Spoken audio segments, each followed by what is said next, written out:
Il y a quelques semaines, je racontais l'histoire d'un bug trouvé en 2021 sur Steam qui permettait de se générer autant d'argent qu'on voulait sur son compte. Le hacker qui a trouvé ça, il s'appelle DRBricks, et dans cette vidéo, j'explique le bug en racontant l'histoire de comment il l'a probablement trouvé. Pour ce bug critique, il a été payé par Valve 7500 $, et j'ai reçu beaucoup de commentaires qui disaient que Steam aurait pu perdre des centaines de milliers de dollars, et qu'ils auraient mieux fait de payer DRBricks beaucoup plus cher que ça. Puisqu'après tout, Valve, qui possède Steam, c'est une entreprise qui génère beaucoup d'argent. Et honnêtement, je m'attendais un petit peu à ce genre de retour, parce qu'à l'époque où le bug est sorti, il y a eu quelques articles qui sont parus dans la presse et qui disaient exactement la même chose, qui disaient que DRBricks n'avait pas été assez payé selon eux. Et c'est pour ça que je voulais faire cette vidéo, pour argumenter pourquoi selon moi, 7500 $ pour une vulnérabilité comme celle de DRBricks, c'est une bonne prime.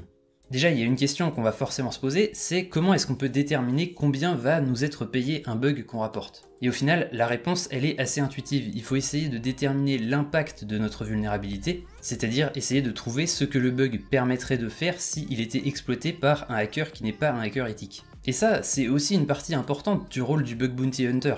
Il doit essayer de comprendre son bug et de comprendre comment est-ce qu'on pourrait l'exploiter pour pouvoir inclure dans son rapport un scénario d'attaque possible, et même idéalement le pire scénario d'attaque possible pour pouvoir bien montrer que son bug est important. Mais le problème c'est que seulement inclure un scénario théorique c'est pas très concret, c'est pas quantifiable. C'est pour ça que souvent, on doit calculer ce qu'on appelle le score CVSS du bug. C'est un score qui va nous permettre de déterminer si on est plutôt sur un bug critique, un bug très grave, ou un bug faible, un bug pas si grave que ça. On peut calculer assez simplement le score CVSS en répondant à quelques questions, et je vous propose qu'on fasse l'exercice pour le bug de DRBricks. Pour rappel, son bug, il permet de modifier le prix d'un panier Steam pour pouvoir mettre le montant qu'il veut. La première question à laquelle on doit répondre, c'est le vecteur d'attaque. Est-ce que cette attaque, elle peut être réalisée à distance au travers d'internet, ou alors est-ce qu'il faut être adjacent à la cible, il faut être pas trop loin, ou alors il faut carrément être sur le même réseau que la cible? Ou notre dernière option, c'est carrément devoir avoir un accès physique à notre cible. Ici, l'attaque de DRBricks, elle peut complètement se faire à distance, il peut tout à fait modifier le montant de son panier depuis son canapé, il n'y a pas de souci.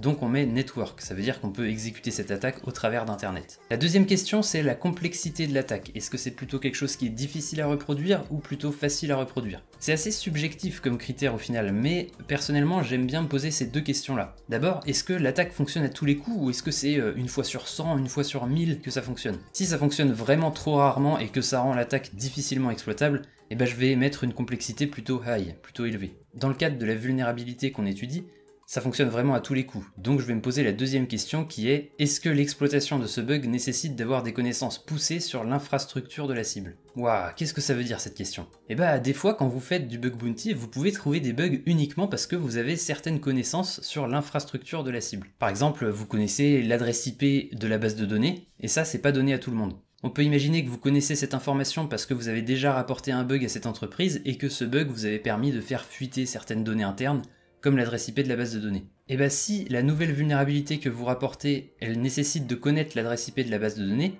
celle que vous avez obtenue avant, et bah dans ce cas-là, pour moi, c'est pas un bug facile d'exploitation, parce que vous avez accès à des connaissances que la plupart des gens ne pourront pas trouver, ou en tout cas pas simplement. Donc si on était dans ce cas-là, bah moi je mettrais high en difficulté d'exploitation. Pour la vulnérabilité sur Steam, et bah c'est une vulnérabilité que j'ai pu expliquer en 8 minutes de vidéo, donc pour moi c'est quelque chose d'assez simple d'exploitation. En plus de ça, il est trouvable sans connaître d'informations particulières sur les serveurs de Steam, donc vraiment on est sur du low. Ensuite, il faut qu'on détermine les privilèges requis pour exploiter notre vulnérabilité. Est-ce que n'importe qui peut le faire ou alors est-ce qu'il faut des droits en particulier?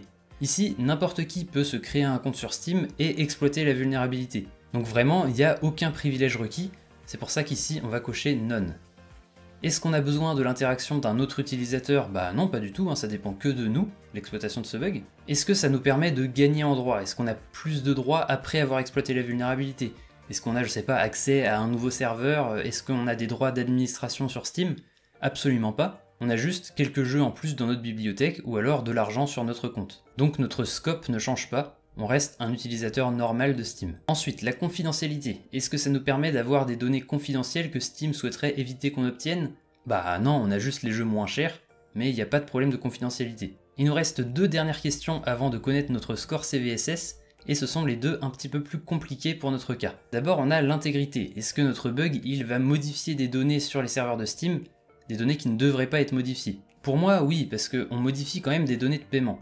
De base, le jeu il est censé coûter 20 €, nous on le paye que 1 € par exemple, on modifie quelque part l'intégrité des données. Par contre ici je vais pas mettre le score maximal parce qu'on modifie des données uniquement pour nous. Si on pouvait modifier le prix et que ça le modifiait pour tous les utilisateurs de Steam, alors dans ce cas-là, oui, pour moi, on serait sur un impact plutôt élevé en termes d'intégrité. Mais là, le prix, il est modifié juste pour nous, donc pour moi, c'est du low. Et la dernière question, c'est la disponibilité. Est-ce qu'on va empêcher les utilisateurs de Steam de l'utiliser correctement en exploitant ce bug? Et là, ça se défend. Je pense qu'il y a moyen de gratter un petit peu pour monter légèrement le score CVSS, mais ça se défend un petit peu. Si on exploite beaucoup la vulnérabilité, Steam va finir par le voir et ils vont devoir réagir rapidement. La manière la plus simple de réagir rapidement, c'est de bloquer le système de paiement temporairement le temps de déployer un fixe. Ça, c'est si vraiment on exploite massivement la vulnérabilité, genre je sais pas, on fait fuiter le bug dans la nature et tout le monde est au courant. Dans ce scénario-là, Steam va devoir couper son système de paiement, donc il y aura une indisponibilité des serveurs pendant un petit moment. Donc pour moi, on pourrait mettre low, mais c'est vraiment limite. Je serais pas étonné si la personne qui lit le rapport chez Valve change ça pour mettre none, parce que pour moi c'est un argument qui est quand même un petit peu borderline. Donc une fois qu'on a répondu à toutes ces questions, on retrouve notre CVSS en haut qui nous indique qu'on est sur une sévérité médium. Médium. Je pense qu'on est tous d'accord pour dire que là on n'est vraiment pas sur une vulnérabilité médium, on est plutôt sur une vulnérabilité haute ou critique. Mais d'après le saint CVSS, on est sur une vulnérabilité médium. Sauf que le CVSS c'est juste un indicateur et il est pas parfait. Il est pensé pour les vulnérabilités qui ont un vrai impact technique. Ici, on n'a pas vraiment d'impact technique, on a un impact business, mais il est absolument pas technique. Quand je dis un impact technique, c'est-à-dire, je sais pas, qui nous donne des accès supplémentaires, ou alors qui enlève des accès à des gens, ou alors qui nous donne des informations confidentielles. Par exemple, je sais pas, vous arrivez à obtenir l'adresse email de n'importe quel compte, et là il y a un impact technique. On peut faire fuiter de la donnée sensible et obtenir la base de données de toutes les adresses mail qui sont inscrites sur Steam. Ensuite, on pourrait faire du phishing bien ciblé sur des utilisateurs de Steam. Bref, c'est pas du tout notre cas, nous tout ce qu'on a c'est les jeux moins chers. Donc tout ce que va faire notre vulnérabilité, c'est diminuer le chiffre d'affaires de Valve. Et ça, c'est un impact business. Le CVSS, il n'est pas pensé pour les impacts business. Donc, retour à la case départ, on peut pas estimer l'impact de notre bug grâce au score CVSS. Alors comment on fait? On va tout simplement imaginer un scénario d'attaque possible, et ça, il faut le faire jusqu'au bout, sinon ça n'a aucun intérêt. J'ai vu des commentaires qui disaient que Steam aurait pu perdre des centaines de milliers de dollars si cette vulnérabilité s'était retrouvée dans la nature. Et moi, je suis absolument pas d'accord. Imaginons que DRBricks fait fuiter cette vulnérabilité. Il explique à tout le monde comment faire pour l'exploiter. Déjà, il y gagne rien du tout, et rien du tout c'est beaucoup moins que 7500 $, mais imaginons. Ce sera très rapidement exploité par énormément de gens, et donc Steam va s'en apercevoir très vite. DRBricks va se prendre son meilleur procès, donc c'est vraiment pas rentable pour lui. Et en plus de ça, tous les comptes qui vont avoir exploité le bug, ils vont finir par être bannis. Ou en tout cas, les jeux qui ont été achetés avec cette méthode vont être supprimés des comptes. Les adeptes des deals erreurs de prix sur D-Labs le savent très bien, les commandes sont toujours annulées. Et donc c'est vraiment pas un scénario idéal pour DRBricks qui non seulement ne gagne pas d'argent, mais en plus il se prend un procès. Et Steam de leur côté, ils auront aucun impact. Enfin, c'est pas vraiment vrai, ils auront quand même un impact financier parce que s'ils veulent conserver leur réputation, ils vont devoir rembourser les gens qui ont exploité le bug. Vous vous rappelez, le prix des paniers est pas complètement vide, il est juste extrêmement bas. Donc il va quand même falloir rembourser ce montant payé s'ils veulent conserver leur réputation. Ah oui, même s'ils ont exploité la vulnérabilité, ils vont pas bannir tout le monde et garder leur argent. Et quand on rembourse quelqu'un sur internet, on a des frais à payer, les frais de Mastercard, de Visa, de PayPal, et ces frais-là, ils seront à la charge de Valve. Donc vous aurez fait perdre de l'argent à Valve, certes, mais je pense que ça ne dépassera pas les quelques dizaines de milliers d'euros. Mais il y a moyen que si Valve gagne son procès, DRBricks doivent rembourser tout ce que Valve a remboursé à ses clients. Et donc dans ce cas-là, on serait sur un scénario vraiment catastrophique pour DRBricks. Mais bon, imaginons qu'il n'ait jamais été retrouvé, ce qui me semble assez peu probable puisque c'est assez simple de retrouver la première personne qui a exploité ce bug, et Steam aurait perdu quelques dizaines de milliers d'euros, DRBricks aurait rien gagné. Et quelques dizaines de milliers d'euros, c'est pas énorme pour une boîte comme Valve. Le second scénario qui serait aussi possible, c'est DRBricks achète des clés CD vraiment pas chères à Steam, et il les revend pas très cher non plus sur un autre site. Ça c'est un scénario dont j'ai parlé dans la vidéo principale, et pour moi c'est la seule manière pour DRBricks d'exploiter ce bug et de gagner de l'argent sans le rapporter à Valve. Et forcément, cette solution, comme il n'y a pas l'intégralité des utilisateurs de Steam qui exploitent la vulnérabilité, elle est beaucoup plus difficile à détecter. Donc si DRBricks s'y prend bien et qu'il est pas trop gourmand, qu'il est assez discret, il peut complètement passer sous les radars de Steam, à mon avis. En plus, toutes les clés CD, DRBricks va les vendre à des utilisateurs normaux de Steam, et ces utilisateurs-là, ils pourront pas être bannis, parce que Steam va pas bannir des gens parce qu'ils ont acheté des clés CD, ils savaient même pas d'où elles provenaient. Ça veut dire que dans ce scénario, à chaque fois que DRBricks exploite ce bug, c'est une perte sèche du montant du jeu acheté pour Steam, et l'argent va dans les poches de DRBricks. Mais s'il veut faire ça discrètement, il va devoir trouver l'équilibre entre ne pas acheter trop de clés CD pour passer sous les radars de Steam, et en acheter suffisamment pour pouvoir satisfaire une demande client, avoir un catalogue assez large et plus globalement à avoir suffisamment de clés CD pour pouvoir satisfaire toutes les demandes. S'il se fait repérer, il va se prendre un maxi procès, donc il faut vraiment pas qu'il se fasse prendre. Je pense qu'au maximum il va être capable de générer 300 $ par mois entre les gens qui vont penser que c'est une arnaque et Steam qui va découvrir la combine si jamais il devient trop gourmand.